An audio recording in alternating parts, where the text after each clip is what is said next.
ओम नमः शिवाय महारुद्राय कला वृषभर धड़ा होइथिबा बाबा धवलेश्वराय नमो नमः।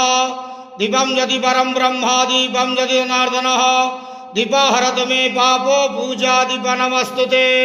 बाबा धवलेश्वर महाप्रभु संसार सुखी रखंतु। आज शुभ सोमवार रे समस्त श्रद्धालु भक्त मान को आशीर्वाद करंतु। समस्त श्रद्धालु भक्त मानकर मनस्कामना पूर्ण करंतु। कर्म क्षेत्र उन्नति करंतु। ग्रहरिष्ट मान खंडन करंतु। जगतर मंगल करंतु। विश्वर कल्याण करंतु। आपणकर नाम प्रकाश करंतु। सेवकर डाक श्रवण करंतु। महाप्रभु धवलेश्वराय नमो नमः। संसार सुखी रखंतु आनंद गेवार हरि बोलो।